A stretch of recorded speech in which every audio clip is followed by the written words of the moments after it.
यानी हिंदी के एक नए एपिसोड में आपका स्वागत है, जहां आपके लिए लेकर आते हैं इंडियन डिफेंस की प्रमुख अपडेट्स को। और इस वीडियो में हम बात करने वाले हैं कावेरी इंजन प्रोग्राम में यूज किए जाने वाले फ्लाइंग टेस्ट बेड के बारे में। दोस्तों, हम सब जानते हैं कि कावेरी इंजन प्रोग्राम अपने अंतिम चरण में पहुंच चुका है और 2025 तक इसको जो अंतिम सर्टिफिकेशन है ये मिल जाएगा, क्योंकि आमतौर पर सारी चीज़ें वैलिडेट की जा चुकी हैं। हालांकि ये सर्टिफिकेशन ड्राई कावेरी इंजन को मिलेगा और आफ्टर बर्नर सेक्शन पे ऑलरेडी काम शुरू है, जिसकी टेस्टिंग बहुत जल्द शुरू कर दी जाएगी। लेकिन आपको पता है कि कावेरी इंजन लगातार इम्प्रूव किया जाएगा और अभी इसको आने में हम ये मान के चल रहे हैं आफ्टर बर्नर सेक्शन के साथ तकरीबन 7 से 8 वर्ष का समय लगेगा। और अब इसी को लेकर के एक नई डिबेट ट्रिगर हुई है और यह है इसके फ्लाइंग टेस्ट बेड को लेकर के। हम सब जानते हैं कि गैस टरबाइन रिसर्च एस्टैब्लिशमेंट को इस समय कावेरी इंजन प्रोग्राम के लिए एक उन्नत फ्लाइंग टेस्ट बेड की ज़रूरत है, जिसकी सहायता से कावेरी इंजन की टेस्टिंग को पूरी किया जा सके। और आपको हमने पहले बताया कि ये तलाश आज की नहीं है, बल्कि 2000 के दशक से लेकर आज तक ये तलाश अनवरत जारी है। पहले जो IL-76 है, इसको खरीदने की बात की गई थी, लेकिन बाद में ये प्रोक्योरमेंट रोल आउट कर दिया गया। और उसके बाद अगला जो नंबर आता है वो आता है MiG-29 फाइटर्स को as a flying test bed इस्तेमाल करने का। लेकिन ये प्रोग्राम भी सिर्फ ऑन पेपर से रह पाता है, ये कभी आगे नहीं बढ़ पाता। और थर्ड नंबर पे जो ऑप्शन था वो था लाइट कॉम्बैट एयरक्राफ्ट तेजस को as a flying test bed इस्तेमाल करना। लेकिन हम सब जानते हैं कि तेजस एक सिंगल इंजन फाइटर एयरक्राफ्ट है और उसमें एक ऐसे इंजन को टेस्ट करना जो रिलायबल नहीं है और उस पर यह भी गारंटी नहीं है कि वो कितनी देर फंक्शन करेगा। और भी तमाम जो रिस्क है वो थे, जिसके चलते जो सिंगल इंजन फाइटर है इसे as a flying test bed इस्तेमाल करने की बात से भी नकार दिया गया। और बाद में सुखोई 30 MKI वो प्लेटफॉर्म बनता है जिसका नाम सजेस्ट किया जाता है, लेकिन क्योंकि इंजन बेस साइज़ जो है वो काफ़ी मैसिव है और कावेरी इंजन के डायमेंशंस के हिसाब से वो काफ़ी बड़ी है, तो ऐसे में हमें सुखोई 30 MKI में बहुत ज़्यादा मॉडिफिकेशंस करने पड़ते, तो ये प्रोग्राम भी अपने अंतिम चरण तक नहीं पहुंच पाया। लेकिन फाइनली अब एक ऐसे नाम को प्रपोज किया गया है जो लगभग कावेरी इंजन के लिए उचित भी है और ट्विन इंजन कॉन्फ़िगरेशन में भी है। और सबसे खास बात तो ये है कि वो इंडिया में बनाया भी जा रहा है। हम बात कर रहे हैं twin engine deck based fighter की। Twin engine deck based fighter को लेकर के इस समय डिफेंस के गलियारों पे एक नई चर्चा शुरू हुई है, जिसको एक आइडियल प्लेटफॉर्म के तौर पर देखा जा रहा है, जहां पर कावेरी इंजन और इनके जो इम्प्रूव वेरिएंट है इनको टेस्ट किया जाएगा। और इसके लिए हमें विदेशों के जो फ्लाइंग टेस्ट बेड है इनके तरफ देखना भी नहीं पड़ेगा। Twin engine deck based fighter जो कि एक multi role carrier based fighter aircraft है, जिसे हिंदुस्तान एरोनॉटिक्स लिमिटेड और आडा के द्वारा विकसित किया जा रहा है, ये भारतीय नौसेना के MiG-29 केस को रिप्लेस करेगा।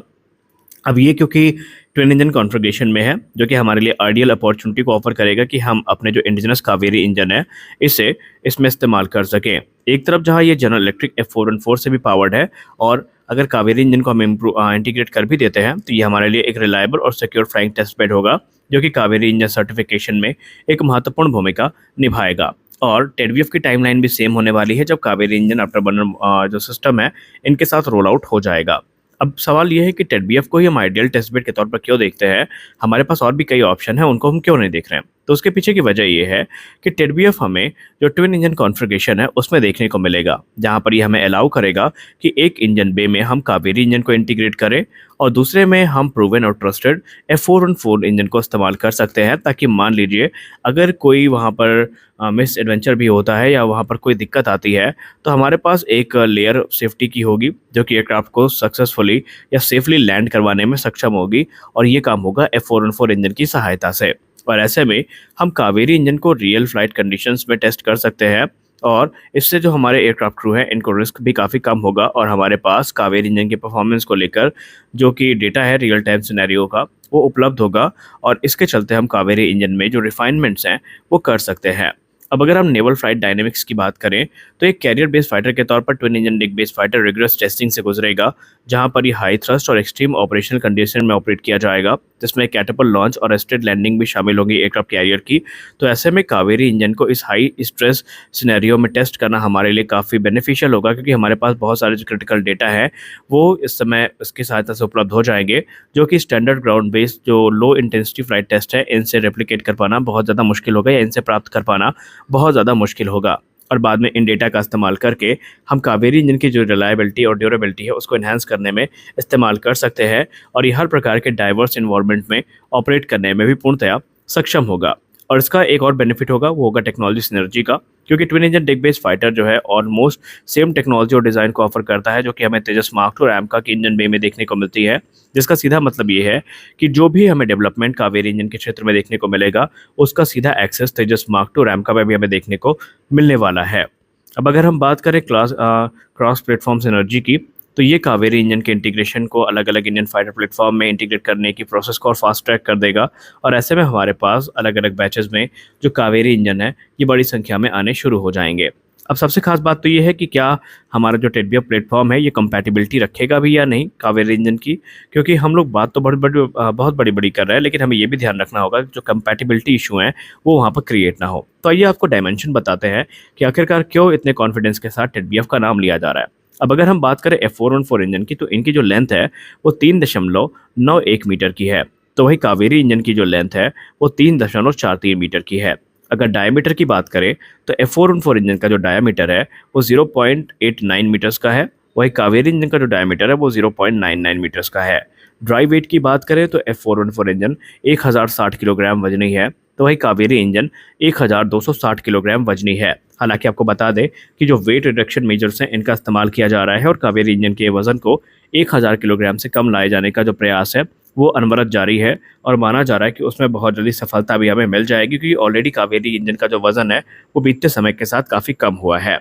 तो वहीं बात करें अगर हम लेंथ की, तो हाँ बेशक ये F414 की तुलना में थोड़ा छोटा है, क्योंकि F414 की जो लेंथ है वो 3.91 मीटर्स की है, जबकि कावेरी इंजन की 3.43 मीटर की है। हालांकि कावेरी इंजन ड्राई मीटर में जो F414 है उसके तुलना में बड़ा है।